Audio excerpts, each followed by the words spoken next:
I came home from my night shift 3 weeks early and my daughter didn't know I was coming.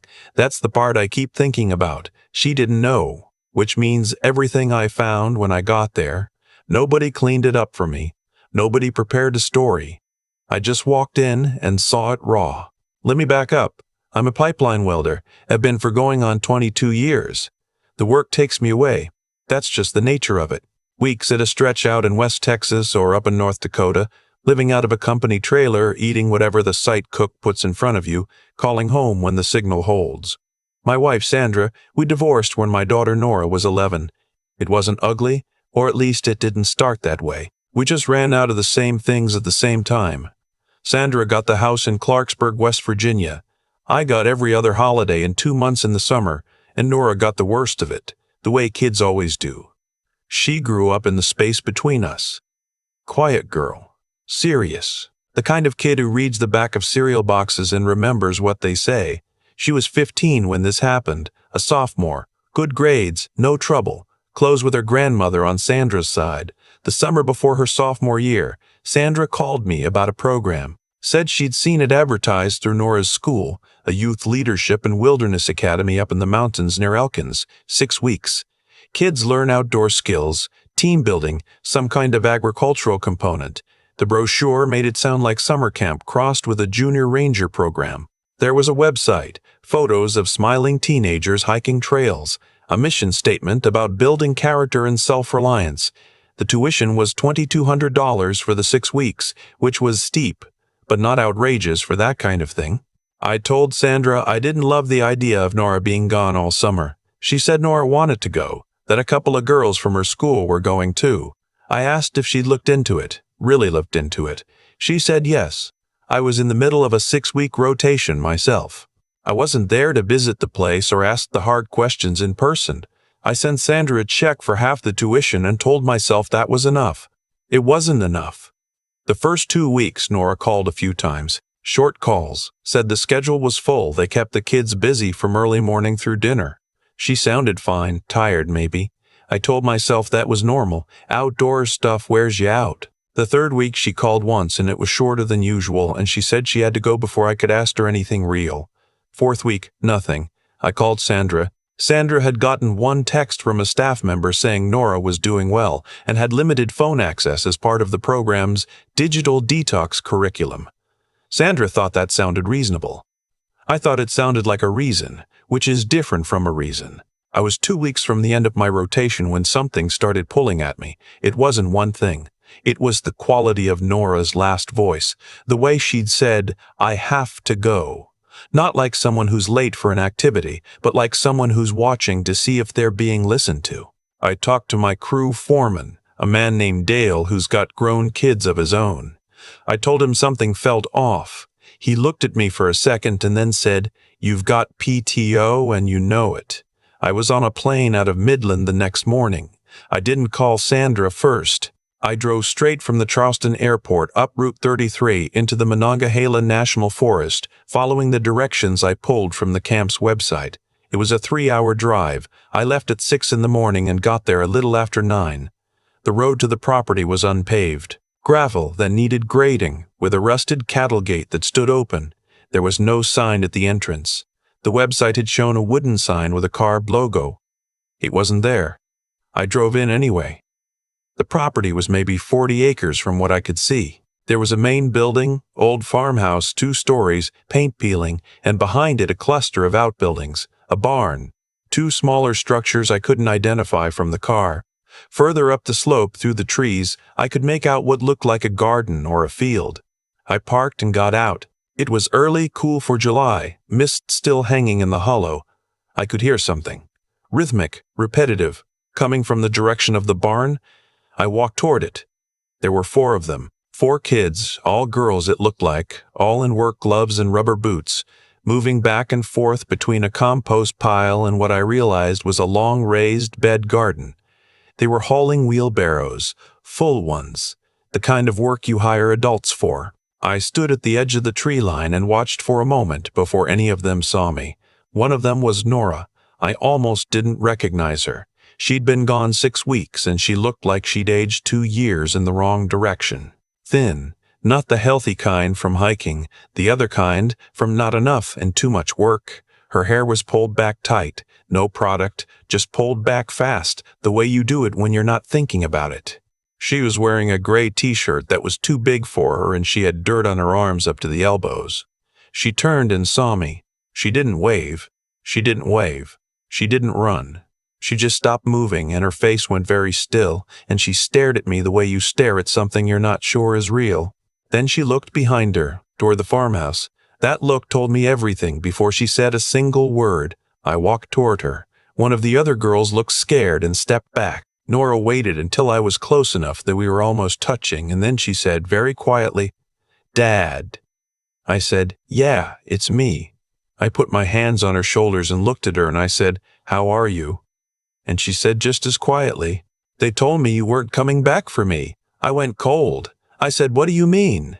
She said, "They said you and Mom agreed I needed to finish the full program, that you both decided it, that you weren't answering because you knew it was better this way." She swallowed. "I wrote you 2 letters. Mrs. Kettrick said she mailed them. You never wrote back.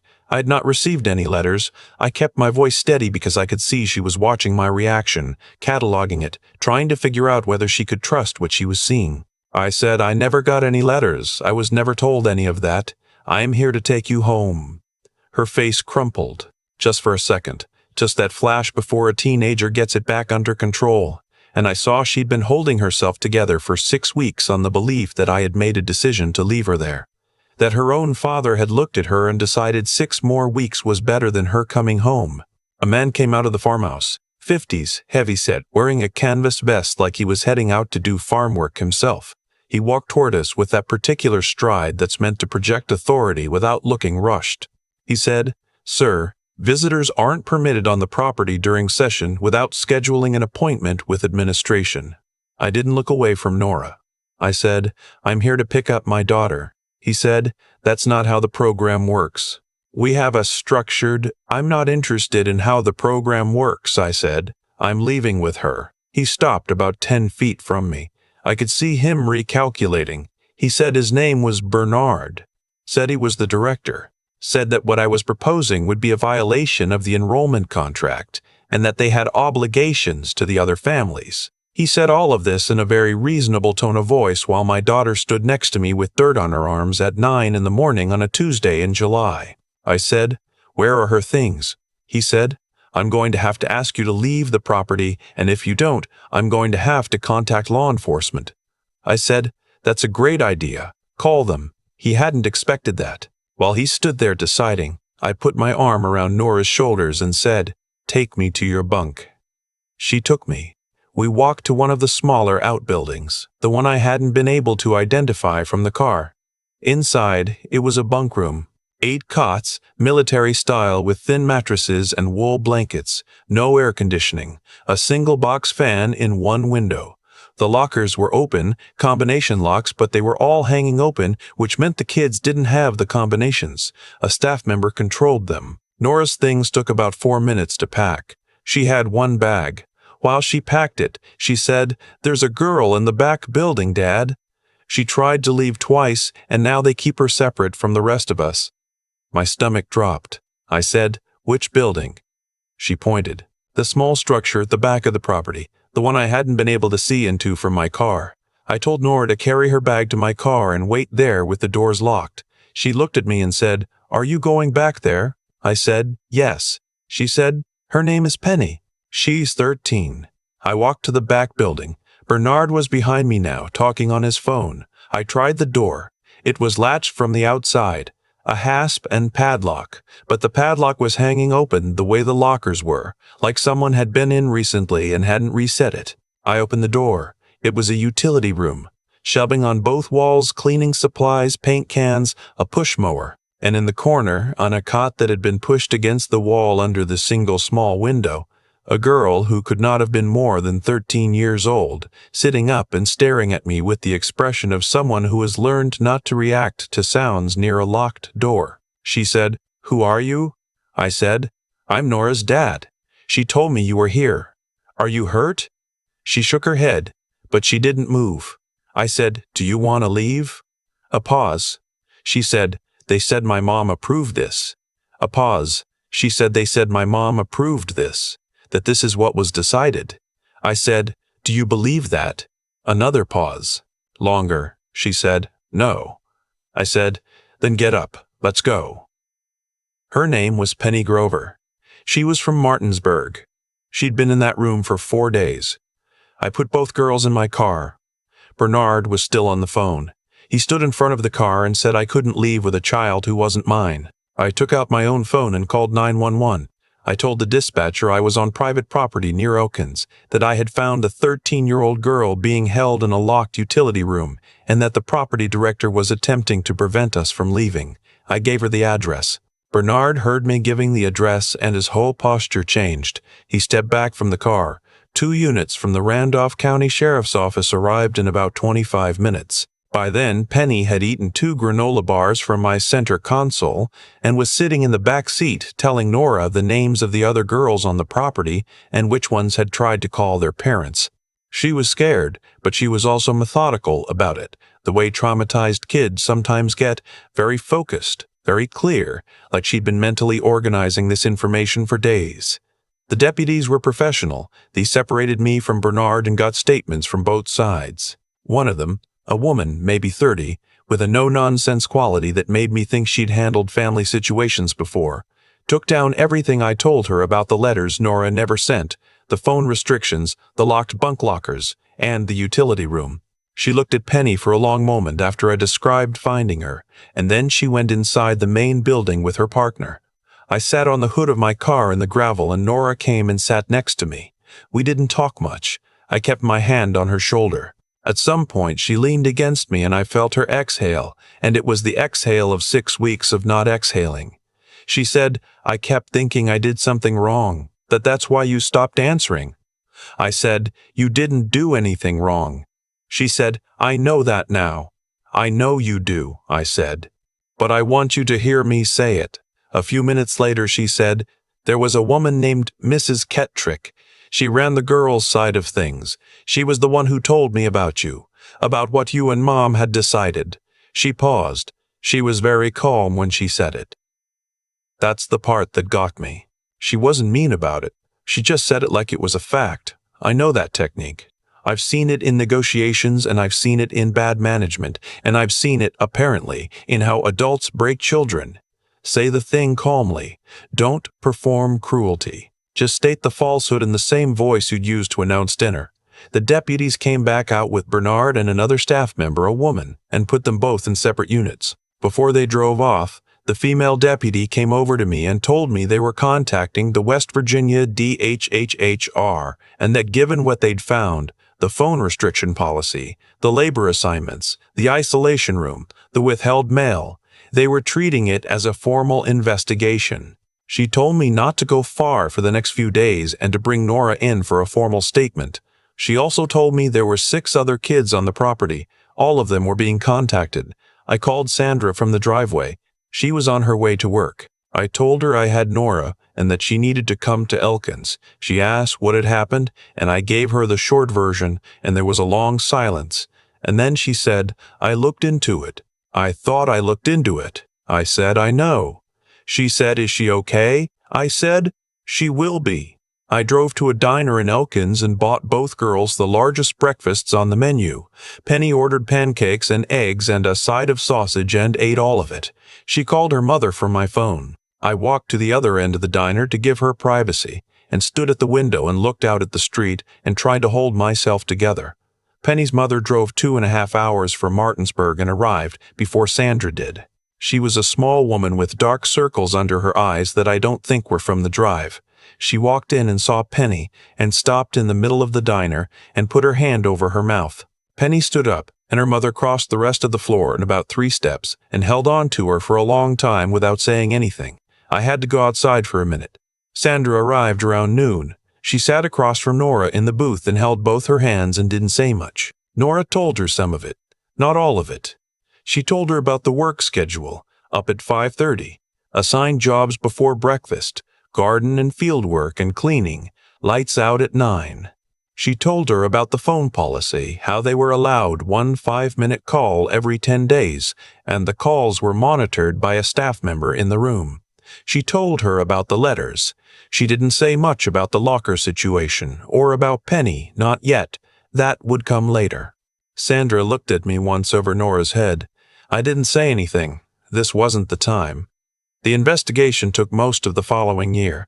Bernard Waits, that was his full name, and Catherine Kettrick were both charged. The charges included child labor violations under West Virginia state law, contributing to the neglect of a minor, and unlawful restraint for the situation with Penny. The state's DHHR found that the program had operated without the required licensing for a residential youth program. The tuition money, from 8 families total, spread over 2 summers, had gone primarily to fund the property and to pay Waits and Kettrick and 2 other staff members. The agricultural work the children performed had produced and sold goods at a local farmer's market. The kids were the labor. The parents were the investors, except they didn't know they were investing in that. Waits got 4 years. Kettrick got 18 months. Both of them, in my opinion, got significantly less than they deserved. But Nora's therapist, who she started seeing in September, told me at one point that the outcome of the trial was less important to Nora's recovery than the consistency of what happened after. Whether the adults in her life showed up the way they were supposed to, going forward, I restructured my work schedule that fall. I turned down a long rotation job in Wyoming that would have paid well.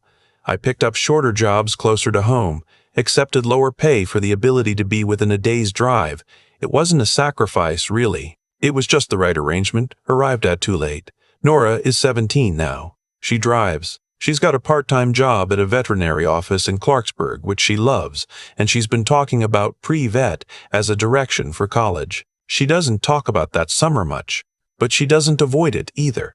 Last spring, I asked her directly if she'd thought about it recently, and she said yes, sometimes, especially when she hears about something similar happening somewhere else. She said, I think I was more angry than scared once I could tell the difference.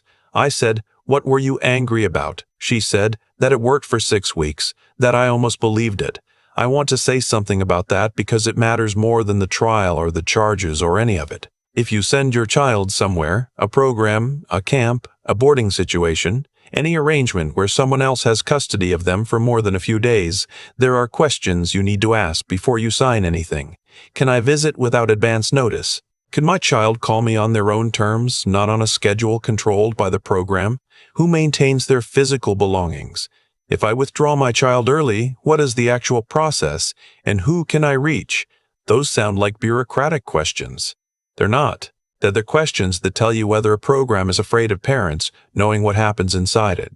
I didn't ask them. Sandra didn't ask them. We looked at a website, and we looked at a price, and we read a mission statement, and we decided that was due diligence. It wasn't. There's also something I need to say about the technique they used on Nora specifically, and probably on the other kids too. Telling a child that their parent made the decision. That this is what the adults agreed on. It's not an accident. It works because it targets the relationship the child trusts most and plants doubt exactly there. If you can convince a 15-year-old girl that her father chose, knowingly, to leave her there, then she has nowhere to reach. The people holding her become the authority because the real authorities have been discredited. Nora knew somewhere that it wasn't right. She kept watching the door. She kept it together for 6 weeks, waiting for me to come through it. I came through it. That's all I can say about the parts I got right. I got there when it mattered, and I stayed there after. That's the job. I was late to understand that, but I understood it in time. I think about cause and effect a lot more than I used to. Not in a philosophical way, just in the plain, practical way of a man who watched 6 weeks of consequences unfold from one decision he made in about 45 seconds. I looked at a website. I read a price. I decided that was enough. Everything that came after, Nora's face when she saw me, the way she said, "They told me you weren't coming back," Penny sitting on that cot in a utility room waiting for a door to open, all of it traces back to that 45 seconds. That's not self-pity. That's just how it works. What you choose to verify and what you choose to trust on faith, those aren't neutral decisions. They have outcomes. The outcomes land on someone. What I got wrong wasn't that I loved Nora. I did. What I got wrong was that I mistook love for protection and assumed they were the same thing. They're not. Loving a child is the feeling. Protecting them is the work. The work requires you to ask the questions that make people uncomfortable, to show up without calling first, to read the contract instead of the brochure. I skipped the work because I was tired and busy and far away and because Sandra said she'd looked into it. I let someone else carry what was mine to carry. Nora's the one who showed me what real steadiness looks like, and she was 15 years old doing it. She didn't know I was coming. She had no guarantee I was ever coming, but she held herself together for 6 weeks on the chance that I would. She watched the door. She kept track of the other girls' names. She stayed sharp enough when I finally came through that door to tell me about Penny before she'd even finished exhaling. That's not luck. That's something a person builds inside themselves, the ability to keep functioning in the dark, to hold on to what you know is true when someone is working very hard to make you doubt it. I think that quality, the kind of inner structure that doesn't collapse under pressure, gets built slowly over years of small things. A parent who comes when they say they're coming. Consequences that are proportionate and honest. Being told hard truths in language you can understand. None of it is dramatic. All of it is foundational. Nora had some of that foundation even when I wasn't there to lay it. I don't take credit for that, but I try to earn it going forward. The other thing I keep coming back to is how Catherine Kettrick said it. Calmly, matter-of-factly. That was the deliberate part. Not the lie itself, but the delivery. It takes a certain kind of intelligence turned in exactly the wrong direction to understand that a child will absorb a calm voice saying a false thing more completely than a cruel voice saying the same thing. It's a technique, which means it can be recognized and named and refused. I taught Nora that year how to name it. If someone tells you what another person decided without letting you verify it yourself, that's not information. That's a wall. Walk around it. I got to Elkins when it mattered. I stayed after. That's the whole of what I can say. I did right, and I say it not to excuse the rest, but to mark it, because I think the only honest accounting is the one that holds both. Nora still watches doors. So do I now. The difference is I'm usually already on the other side of them.